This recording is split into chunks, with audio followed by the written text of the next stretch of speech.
Krishna fala no Mahabharata que a justiça é um dos assuntos mais importantes aqui na humanidade.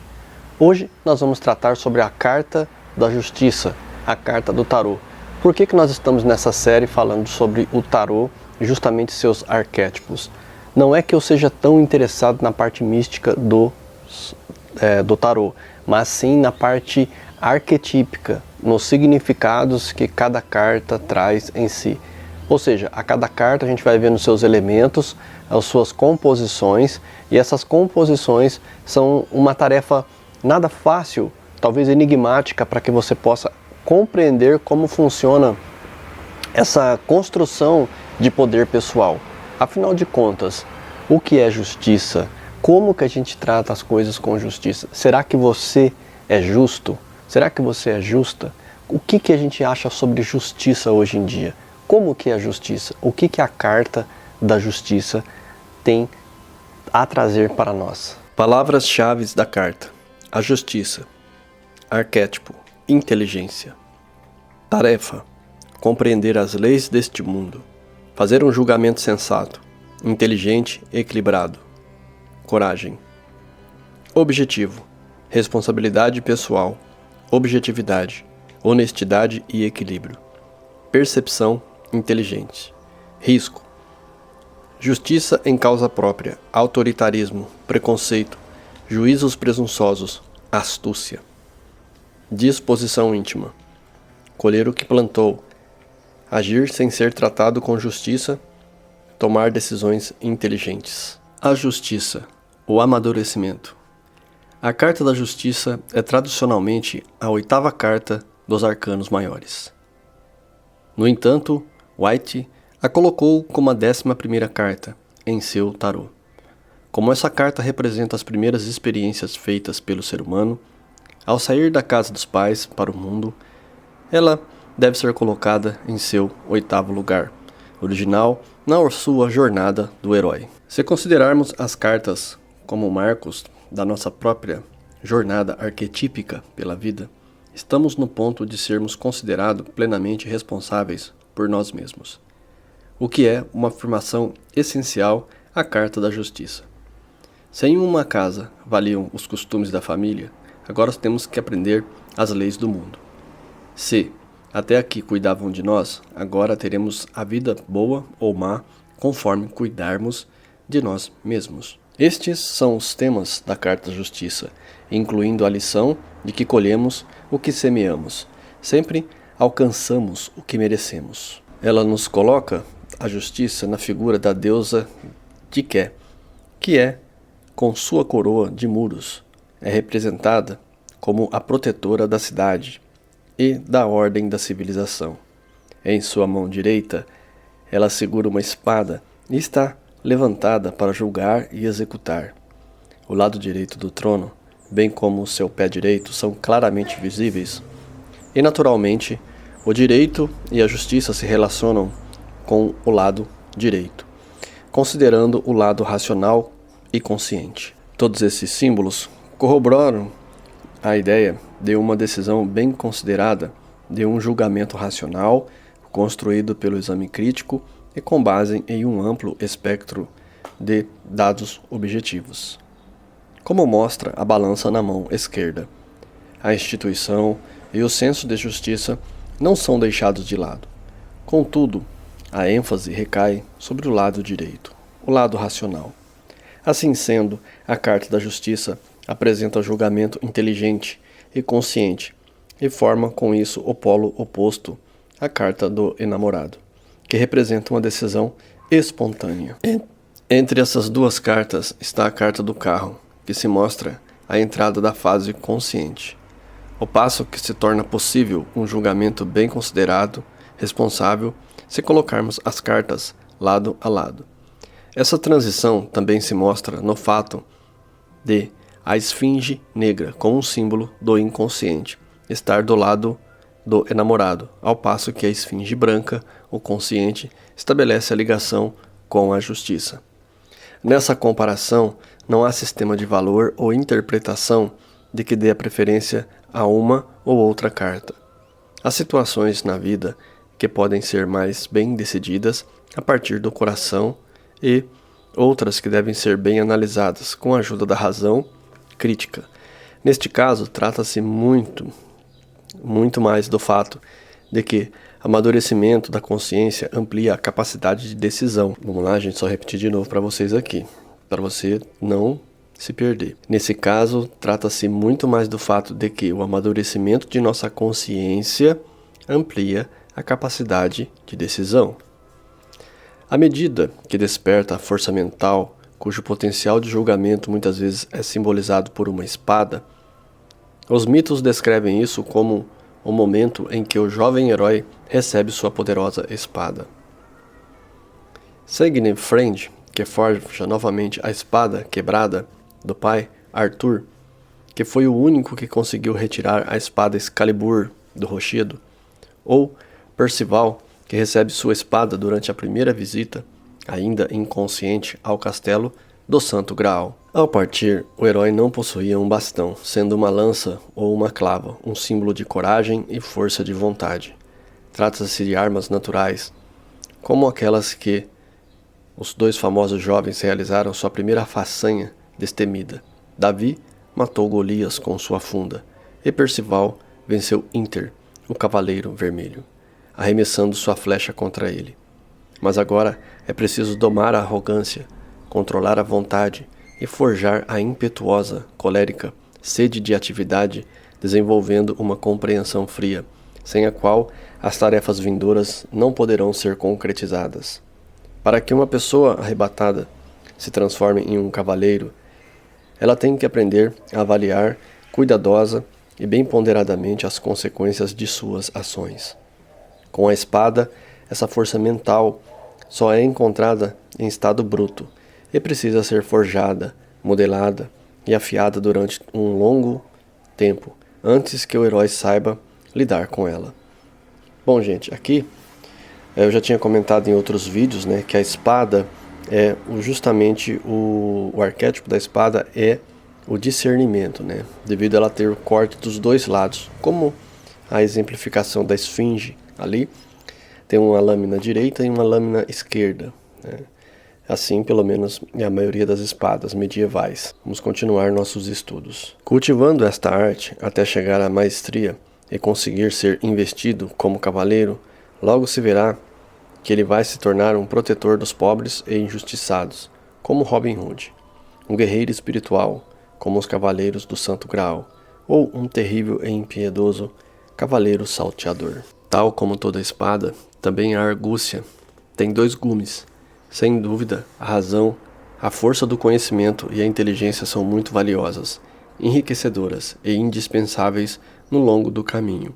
No entanto, a razão pode estimular a perfídia, a baixeza, a falsidade, ou tornar a pessoa uma traidora, mentirosa, inescrupulosa, fria ou interesseira. Com a mesma facilidade, pode-se abusar do discernimento, personificado por essa carta, para gerar preconceitos e, além disso, para condenar os outros. Elias Canet descreve esse defeito como um adoecimento do julgamento, de que está tão disseminado entre as pessoas que praticamente todos são afetados por ele.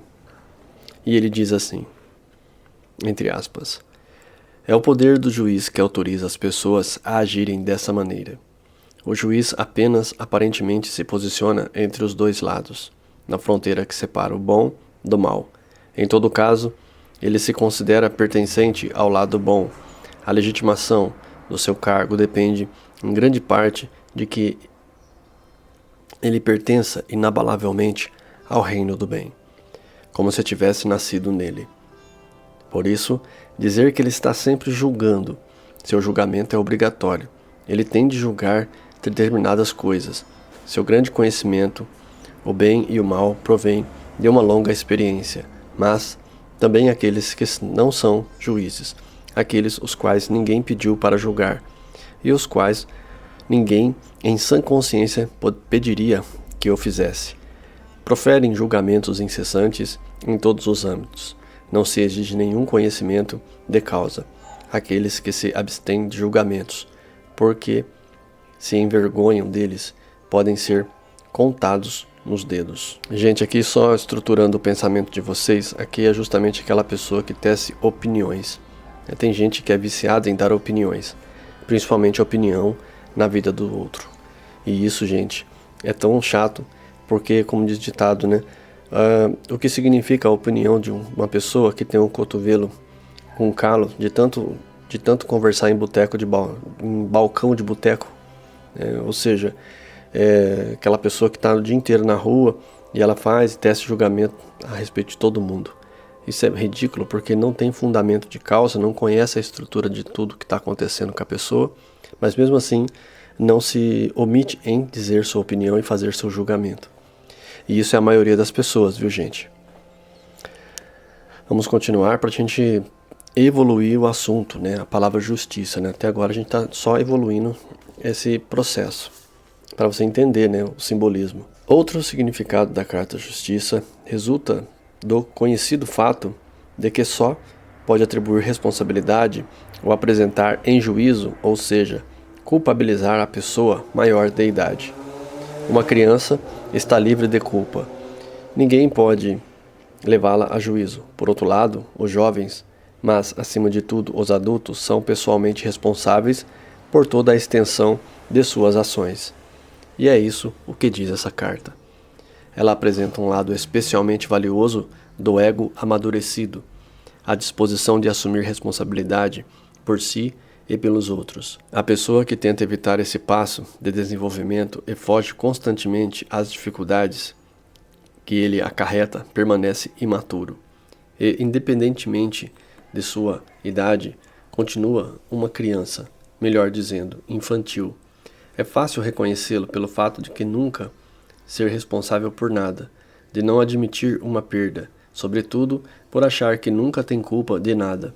Em vez disso, ele desenvolve uma política perfeita, embora absurda, de culpar os outros e acaba sempre surpreendendo os espectadores, pois nas situações mais incríveis consegue se eximir de toda a responsabilidade, atribuindo-a aos outros. Como se trata de uma coincidência não amadurecida, infantil, não é estranho ver essa pessoa ocasionalmente vivendo o polo oposto, lamentações e queixas, por não valer nada e por ser culpado de tudo. Então, quanta gente a gente já viu assim, né? Continuando. Um ego maduro, ao contrário, entende que tem que assumir a responsabilidade, quando esta lhe é devida. Como se posicionar clara e inequivocadamente quando lhe atribuir algo sem razão. Ele aceita reconhecer os próprios erros sem deixar de garantir, enquanto um ego imaturo ou fraco sempre olha os outros com inveja, buscando inescrupulosamente tirar vantagem unilateral, sem resistir à exigência infantil do eu também e do eu também quero.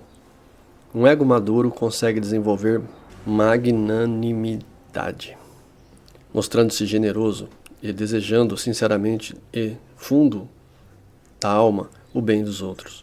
Comporta-se com justiça em situações difíceis, ser consciente, estabelecer limites claros, bem como implicar nos acordos, porém, sabendo decidida e claramente dizer um não. São todos os frutos valiosos apresentados pelo amadurecimento do ego, e é exatamente essa tarefa, trecho do caminho da jornada do herói e da heroína.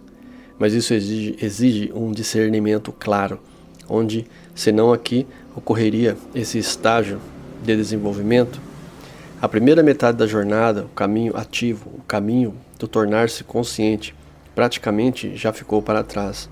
É por isso que se deve dar preferência à antiga sequência de números das cartas, a justiça, a carta 8, em vez da nova numeração de White, que seria a carta 11. Em baralhos mais antigos, por exemplo, o tarô de Marcella, existe outro interrelacionamento entre imperador, que governa ao seu lado direito, racional, criando ordem e estabelecendo limite, e a justiça que administra, vela pelos limites da ordem. O imperador tem o número 4, cuja quadruplicação resulta em 8. O número da carta da justiça, no tarô, a mesma correspondência é encontrada entre a carta 3, a imperatriz, que rege ao seu lado esquerdo, como se a duplicação do número 3 leva a carta do enamorado, e por sua vez define a decisão do coração. Como todos sabem, bate o lado esquerdo. Por trás desse efeito esconde-se uma analogia interessante. Na época e nas estruturas matriarcais valiam tal como nossa infância, cunhada pela mãe, a tradição e o julgamento do coração, cujo lado sombrio revela a violência da coerção coletiva e dos costumes, na vingança de morte e nos julgamentos carregados de emoções. Na época em que estruturas patriarcais dominavam, tal como a adolescência, o direito básico e o julgamento sensato, refletido cujo lado sombrio está no uso destituído da razão e das regras, na justiça e causa própria, na dureza impetuosa e no autoritarismo brutal. O lado esquerdo arquetípico pode ser distinguido como senso de comunidade e posse coletiva das estruturas matriarcais. Quanta coisa legal, né, sobre justiça. A Carta da Justiça nos traz muitas informações. Espero que você tenha aproveitado. Peço que se inscreva no canal, deixe seu like, compartilhe o conteúdo com outras pessoas que você acha interessante. Serenidade profunda em seu coração. Eu me torno